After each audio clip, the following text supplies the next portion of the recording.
bout to live. Yeah, we bout to grind. We bout to live. Yeah, we bout to shine. We bout to live. Yeah, we bout to grind. Welcome back to another episode of Preacher Curls. My name is Marvin Keon. I'm your coach for today. Thank you guys so much for tuning in, for being here today. Preacher Curls is a channel where we build up the body, and our goal is to break down the belief system behind it.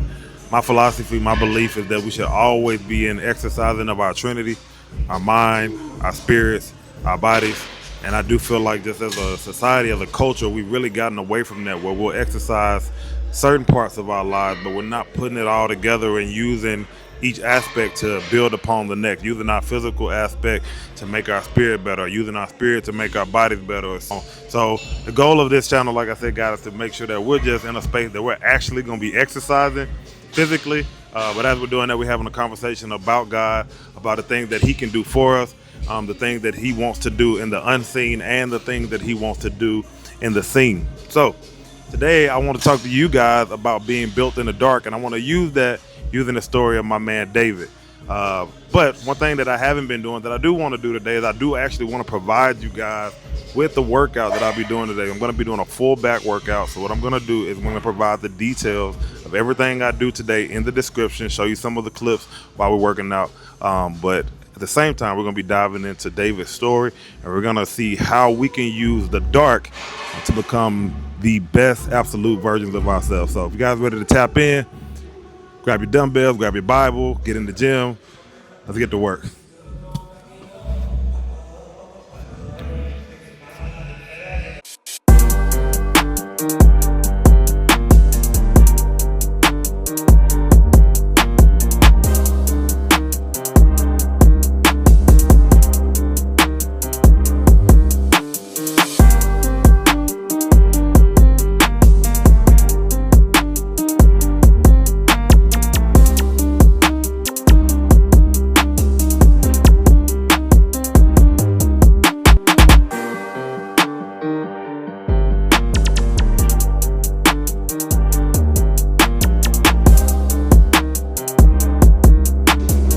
All right, so before we get into the story of David, I want to talk about growth.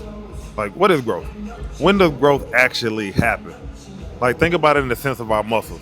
Like, when you're lifting the weights, when you're doing all this work, your muscles aren't growing. They don't actually grow until when you're sleeping in the dark, when no one sees it.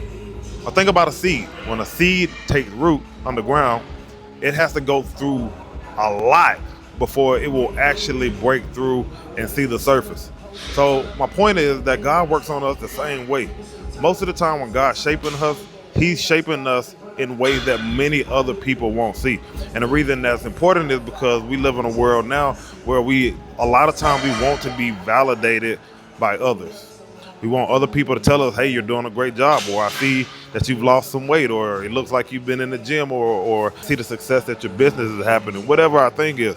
But generally, before anybody generally recognizes our growth in whatever space that we want to see grow, there's so much unseen work that has to take place before anybody sees the fact that you may have lost 10 pounds or 20 pounds. There were so many meal preps. There were so many times that you had to go to bed and get your sleep. There were so many workouts that had to happen that nobody gets to see, that nobody gets to validate, that nobody gets to applaud. The most important aspect of understanding the concept of growth is that it is a truly unseen experience.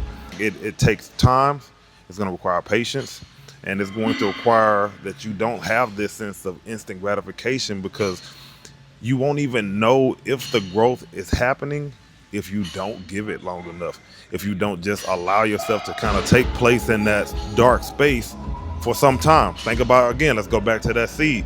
Like, just because when you put the seed in the ground and put the fertilizer over it and cover it in dirt and water and do the whole thing, just because in 2 days, 3 days, 4 days or whatever, you didn't see a sprout coming out of it, doesn't mean that the actual process and the experience for that seed to become this tree, this fruit, this vegetable, whatever, doesn't mean that it's not taking place. But what it does mean is that it has to exist in that dark space. It has to catch roots. It has to go through all this unseen lack of validation before it will actually sprout up and then go through the actual process where you get to now tangibly see it grow, which still will take time, By the time that it actually bears fruit, you don't know how it happened. You didn't actually see it happen, but you believe that with the right watering, with the right sun, with the right amount of air, with all the right steps into place, that the growth process would take care of itself. And God does the exact same thing with us. He will work with us in a dark space. He will continue to give us opportunities to hold ourselves accountable by showing up, by praying when nobody's hearing those prayers, by showing up to the gym when nobody's seeing us work out, by meal prepping when nobody knows that we're meal prepping at home, by working on that business plan when nobody knows that we're even thinking about starting a business. That is the opportunity to give growth to do its part, which is to just transpire based on the things that we continue to do over time.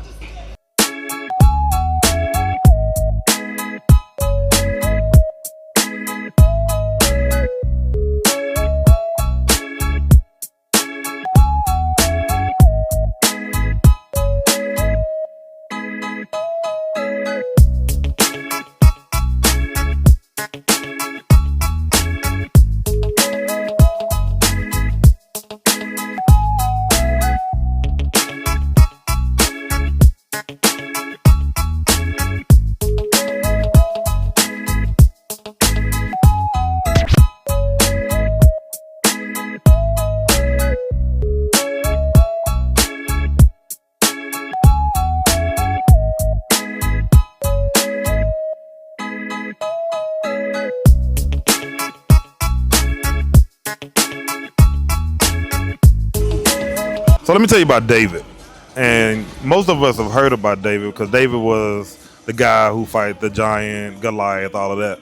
But a lot of people don't realize is what happened before David got in that fight. David was the youngest son.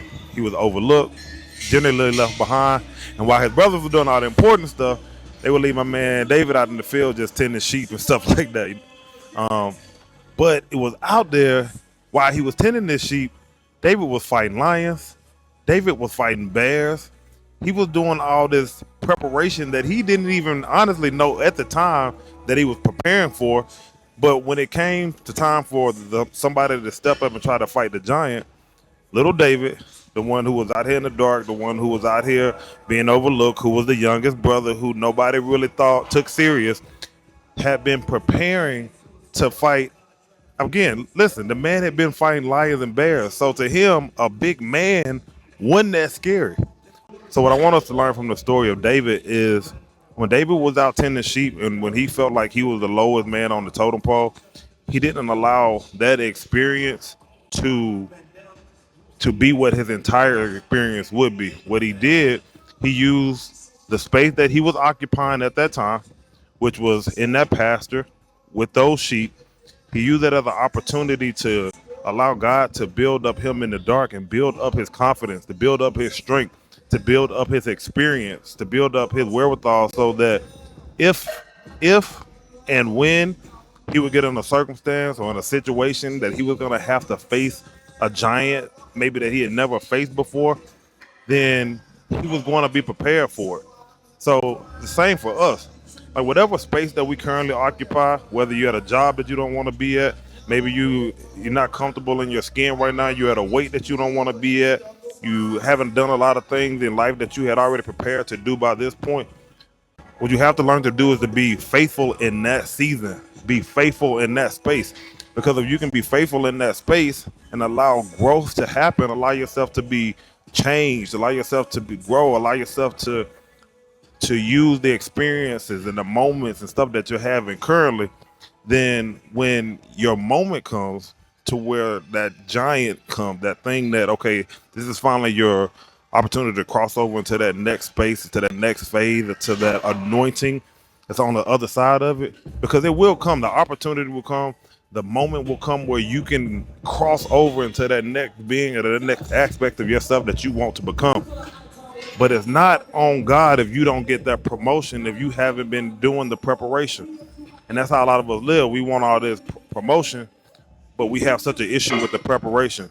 And what the darkness does, it gives us an opportunity to prepare for the light, because like I said, the light will come, but who are you going to be when the lights come on?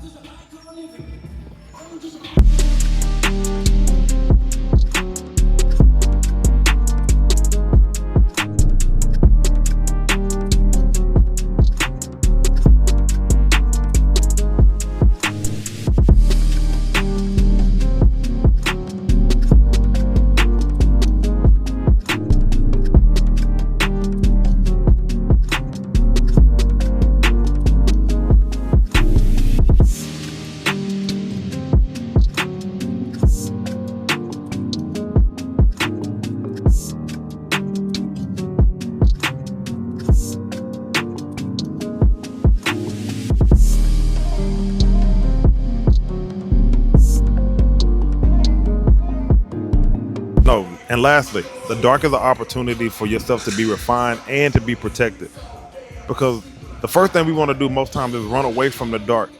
We want to go ahead and put ourselves in the light. We want to go ourselves and put ourselves in. We want to tap in and be the versions of ourselves who we haven't yet trained ourselves to become. And that's why I love the gym, because it's going to tell you who you are. It's going to tell you that, hey, if you haven't been training and putting in the work to pick up this particular weight or to do this particular exercise, if you haven't been training for a marathon and you try to just go and engage yourself in a marathon, you're going to have a real challenge. So instead of being in the dark and putting in the reps every day, sprinting every day, running every day, but no, you just one day say you're gonna sign up and go straight into it, then what's gonna happen is you put yourself in a lot of danger. You are making yourself, you're putting yourself at risk, because we haven't gone through the necessary training in the dark to be able to handle the mantle of who we want to be, who we believe we can be, who we want to be in the light. So don't necessarily see the darkness as this place that you need to be constantly running from, or this place that's trying to intentionally keep you down or keep you in a space of where you feel like it's not allowing you to progress. Sometimes the fact that things are dark means that you're progressing, because it means it's like, hey, you have the opportunity to get better. You have the opportunity to put in another rep. You have the opportunity to put in a little bit more volume. And as you continue to put in that volume, as you continue to allow yourself to be refined in this dark space, when your moment come, when your opportunity come, you won't be exposed. You won't crush yourself. You're not gonna go out there. David wasn't gonna go out and face this giant and never had put himself in a place where he was having to actually fight. Like, had he not fought those lions, had he not fought those bears, had he not been the leader of these sheep, where he had to learn a level of patience, where he had to learn a level of being able to control the thing that he was currently over, or if he wasn't being faithful in the space that God had already occupied him, all he was doing was putting himself in a dangerous position to go out and get himself probably ultimately killed if he was just going out there based off sheer ego. So we have to learn to take our egos out of it, especially when we're in the dark, and find an opportunity and find that space in yourself where you can see that darkness as an opportunity for gratitude, or find the gratitude in that space of darkness. Because what you're saying back to God is, God, although I know that it's dark right now, I know that it's dark because you are here with me and giving me opportunities to show up, to put in reps, to prove to you, to prove to myself that the only validation I need is from myself. And the only validation I need outside of myself is the validation that you give me by giving me the opportunity to continue to do the things that I need to be doing to make myself this version of myself that you have already told me I have the capability of becoming. I just have to walk into it.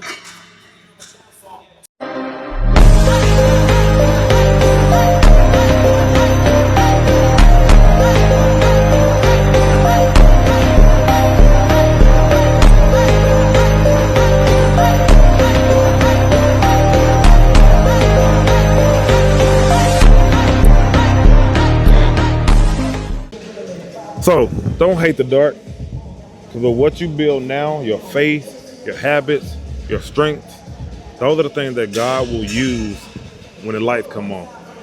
So stay faithful. Keep showing up, because what you build in the dark is what God's going to bless in the light. So please share this with somebody who needs to hear it.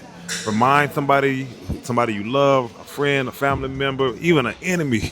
Remind them that dark space that they may be in, that place where they feel like things may be going left, and nobody sees them.